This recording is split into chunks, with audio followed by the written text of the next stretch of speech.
तर नमस्कार मंडळी, आम्ही निघालो आहे श्री क्षेत्र घाणगापूर येथे. पौर्णिमा असल्यामुळं आम्ही चाललेलो आहेत सगळे मित्र कंपनी आणि आम्ही मिळून श्री क्षेत्र घाणगापूर येथे चाललेलो आहे. हे पहा आमची गाडी. आम्ही ह्या गाडीत जाणार आहोत श्री क्षेत्र घाणगापूर येथे आणि आम्ही निघालो आहे श्री क्षेत्र घाणगापूर येथे. पाहू शकताय तुम्ही अशा पद्धतीने आम्ही श्री क्षेत्र घाणगापूर येथे निघालेलो आहे. आणि आमचं नशीब एवढं चांगलं नव्हतं की दुधनी येथे गेल्यानंतर रेल्वे गेट पडलं होतं. तिथे आमचे 15 ते 20 मिनटं गेले. 15-20 मिनटांनी अशी रेल्वे आलेली आहे, पाहू शकता. 15 ते 20 मिनटं गेल्यानंतर रेल्वे आल्यानंतर आम्ही तिथून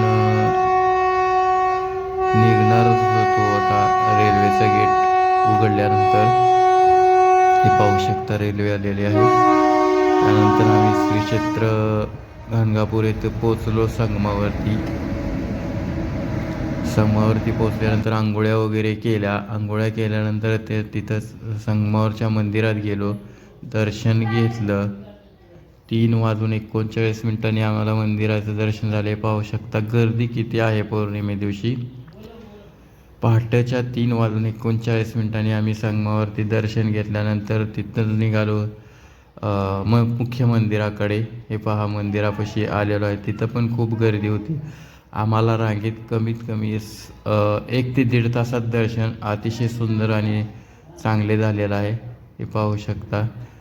मित्रांनो, हा छोटासा ब्लॉग कसा वाटला कमेंटमध्ये लाईक करा, माझ्या चॅनलला सबस्क्राईब करा.